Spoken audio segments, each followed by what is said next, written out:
श्रद्धाभाजन प्रधानमंत्री श्री नरेंद्र मोदी जी से विनम्र निवेदन करूंगी कि वे अपने बहुमूल्य, प्रेरणादायी एवं मार्गदर्शक उद्बोधन से इस ऐतिहासिक क्षण को अविस्मरणीय बनाएं।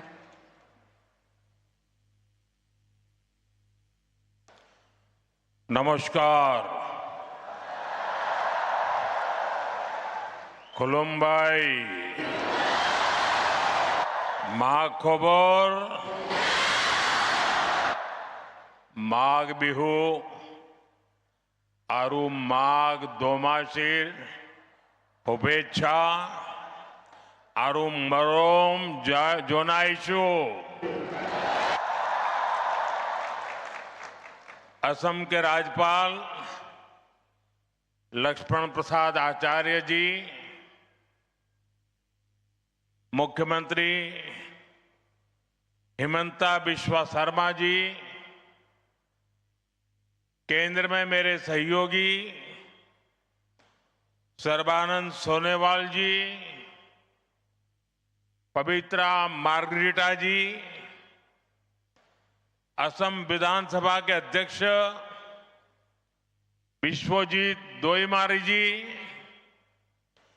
बोडोलैंड टेरिटोरियल काउंसिल के chief executive member Hagrama Mohilary ji, राज्य सरकार के मंत्रीगण, सभी गणमान्य नागरिक बंधु भगिनी और असम के मेरे भाई और बहनों, मेरा सौभाग्य है कि मुझे असम की संस्कृति, यहां की बोडो परंपराओं को करीब से देखने का अवसर मिलता रहा है। प्रधानमंत्री के तौर पर जितना मैं असम आया हूं, पहले कोई पीएम नहीं आया है। मेरी हमेशा इच्छा रहती है असम की कला और संस्कृति को बड़ा मंच मिले।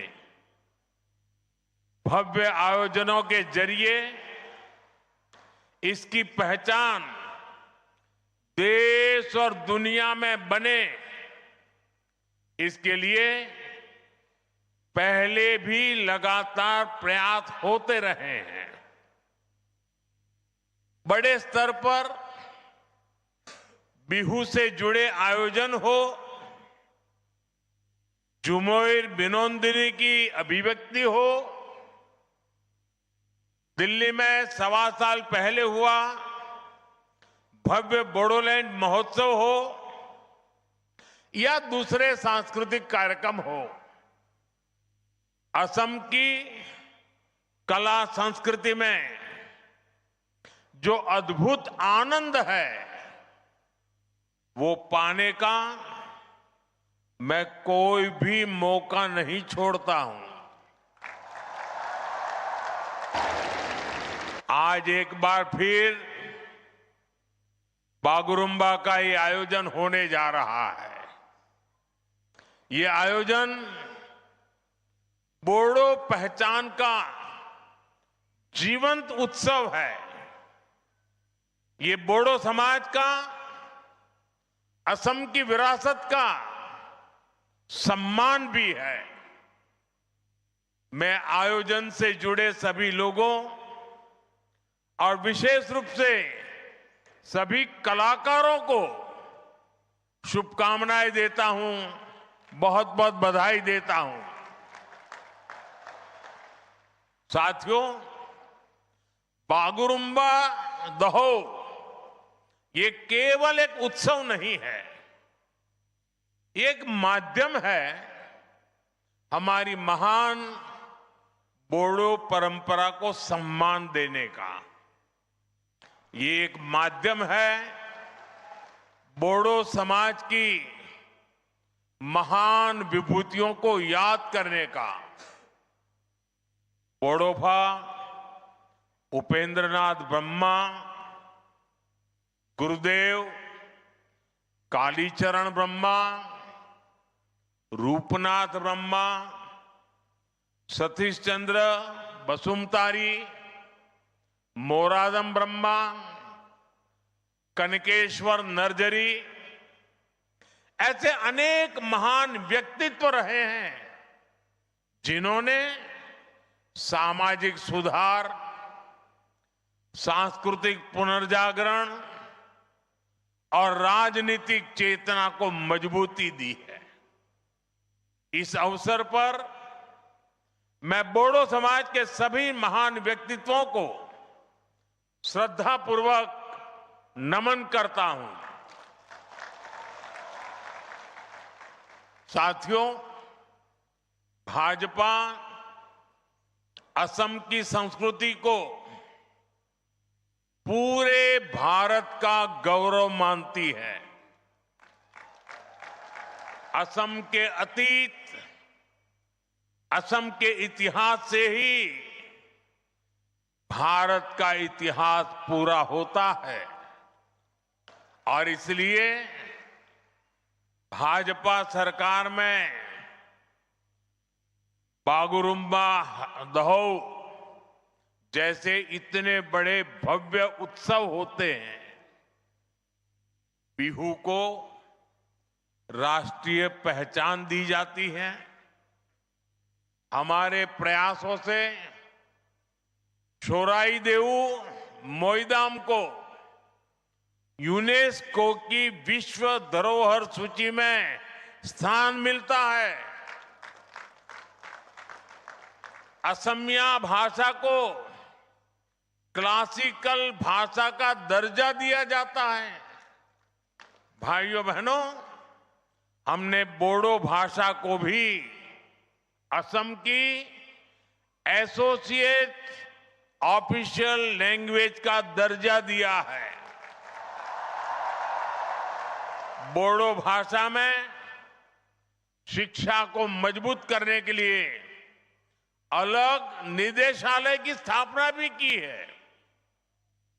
हमारे इसी कमिटमेंट के कारण बाथौ धर्मों को पूरे सम्मान के साथ मान्यता मिली है।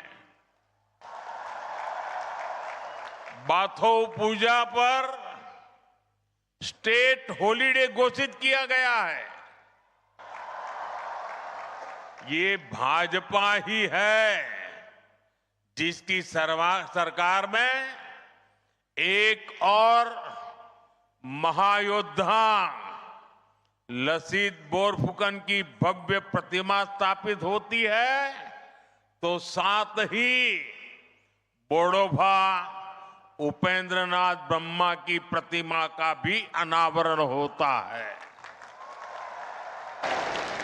इसी तरह श्रीमंत शंकर देव की भक्ति और सामाजिक समरसता की परंपरा,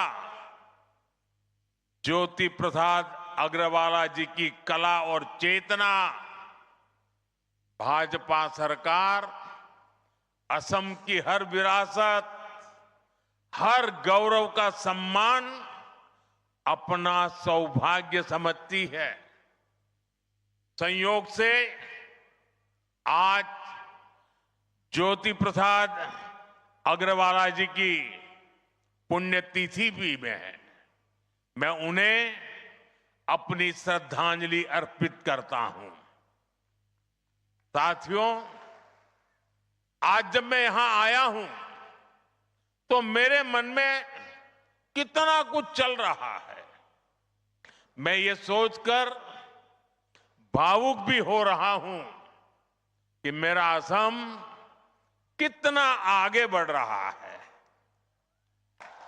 एक समय जहां आए दिन रक्तपात होता था, आज वहीं संस्कृति के अद्भुत रंग सज रहे हैं। एक समय जहां गोलियां की गूंज थी, आज वहां खाम और सिफुंग की मधुर ध्वनि है। पहले जहां कर्फ्यू का सन्नाटा होता था, आज वहां संगीत के सुर गूंज रहे हैं। पहले जहां अशांति और अस्थिरता थी, आज वहां बागुरुम्बा की ऐसी आकर्षक प्रस्तुतियां होने जा रही है। ऐसा भव्य आयोजन ये केवल असम की उपलब्धि नहीं है, ये उपलब्धि पूरे भारत की है। असम के इस बदलाव पर हर देशवासी को गर्व है। साथियों, मुझे संतोष है कि मेरे असमिया लोगों ने, मेरे बोडो भाई बहनों ने इसके लिए मुझ पर भरोसा जताया। आपने डबल इंजन सरकार को शांति और विकास की जो जिम्मेदारी दी, आपके आशीर्वाद से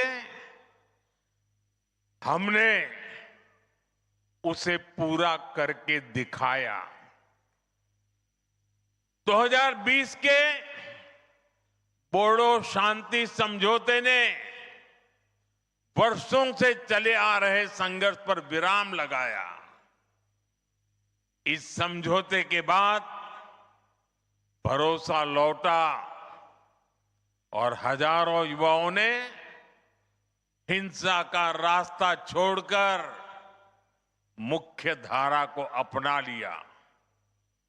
समझौते के बाद बोडो क्षेत्र में शिक्षा और विकास के नए अवसर तैयार हुए। शांति केवल कानून व्यवस्था तक सीमित नहीं रही, बल्कि रोजमर्रा के जीवन का हिस्सा बनी। और इसमें आपके प्रयासों की सबसे बड़ी भूमिका रही। साथियों, असम की शांति, असम का विकास और असम का गौरव, इन सब के केंद्र में अगर कोई है तो वो असम का युवा है। असम के युवाओं ने शांति स्थापना के लिए जो राह चुनी है, उसे मैं और हमें सबने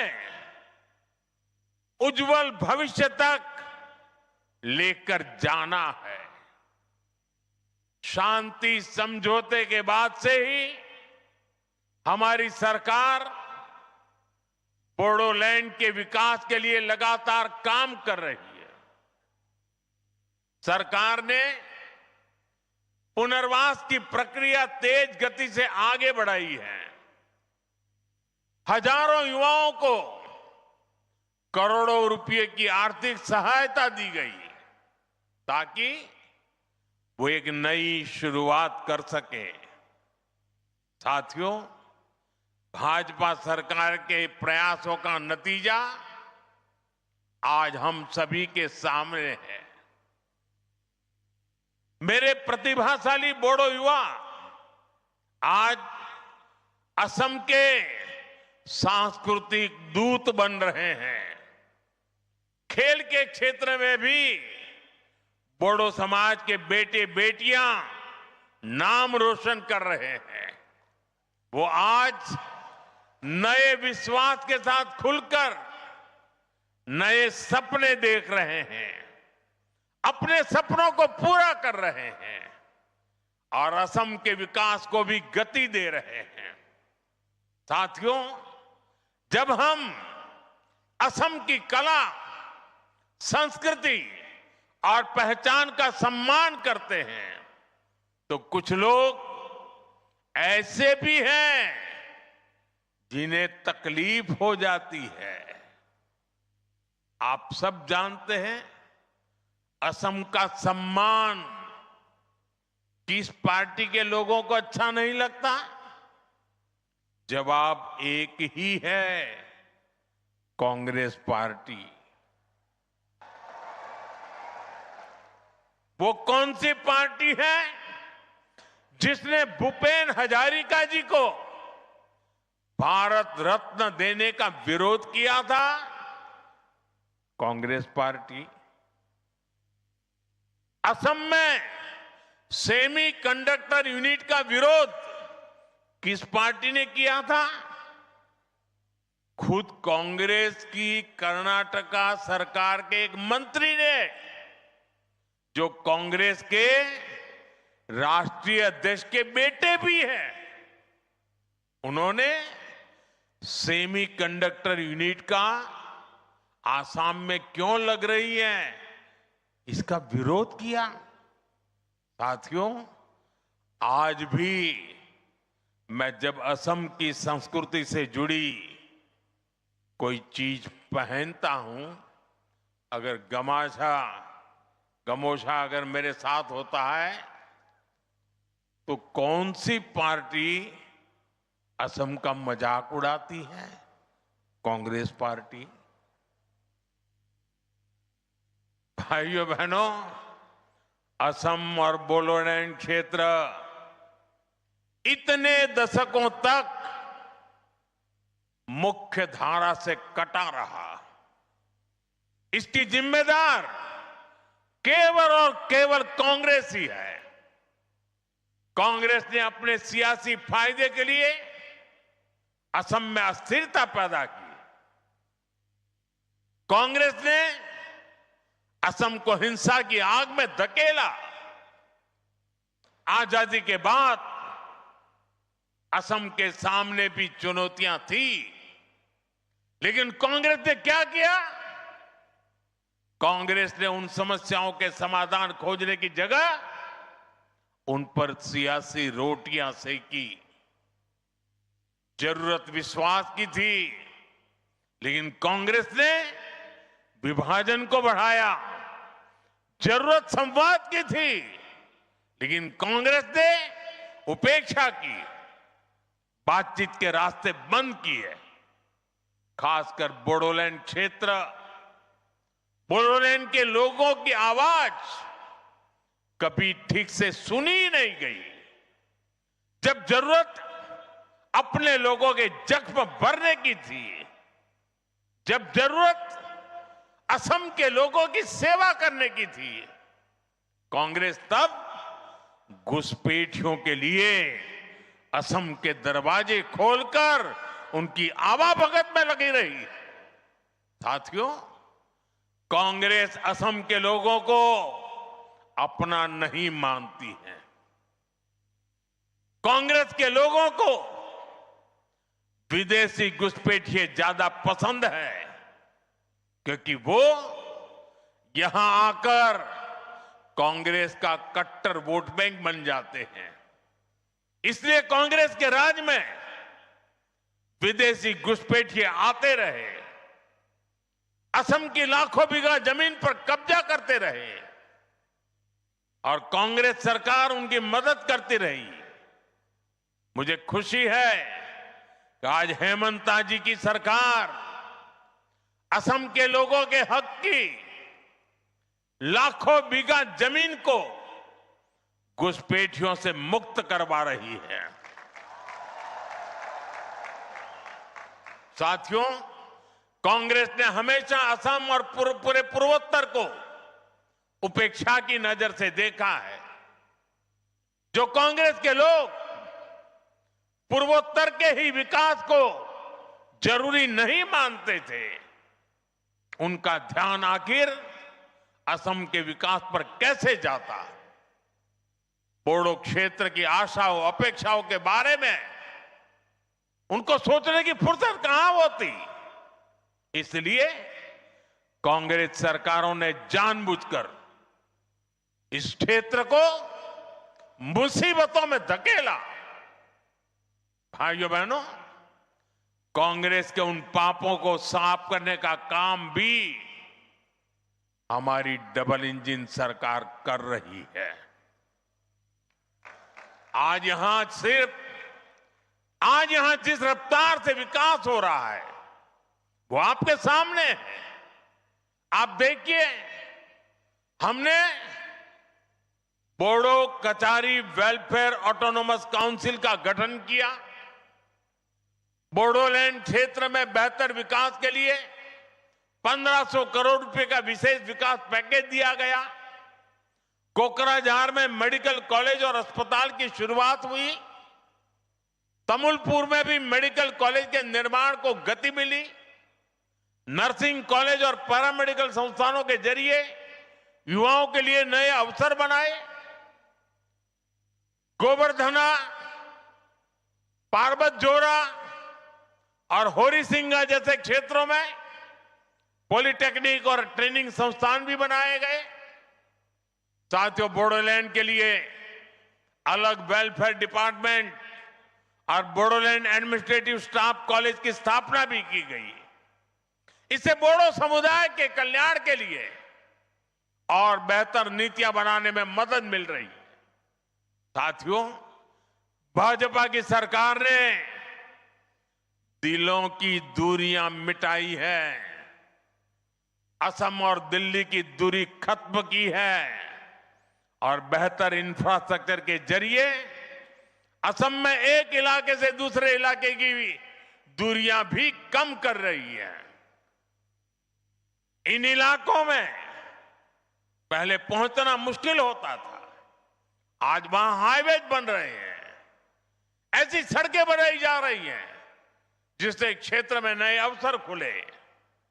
कोकराझार को भूटान सीमा से जोड़ने वाली बिशपुरी सरालपारा सड़क परियोजना के लिए करोड़ों रुपए की व्यवस्था की गई है। कोकराझार से भूटान के गेलेफू तक प्रस्तावित रेल परियोजना भी एक और महत्वपूर्ण कदम है। हमने इसे विशेष रेलवे परियोजना घोषित किया है। हमने इसे एक्ट ईस्ट पॉलिसी का अहम हिस्सा बनाया है। इसके तैयार होने के बाद व्यापार और पर्यटन दोनों को बढ़ावा मिलेगा।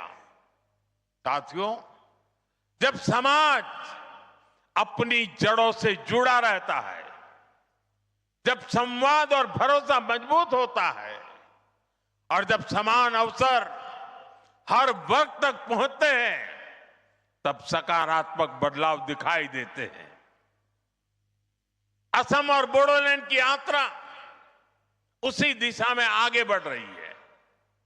असम का आत्मविश्वास, असम का सामर्थ्य और असम की प्रगति से भारत की ग्रोथ स्टोरी को नई शक्ति मिल रही है। आज असम तेजी से आगे बढ़ने वाले राज्यों में अपनी पहचान बना रहा है। असम की अर्थव्यवस्था गति पकड़ रही है। इस विकास में, इस बदलाव में बोडोलैंड, यहां के लोग अहम भूमिका निभा रहे हैं। मैं एक बार फिर आज के आयोजन के लिए आप सभी को बहुत बहुत शुभकामनाएं देता हूं। बहुत बहुत धन्यवाद।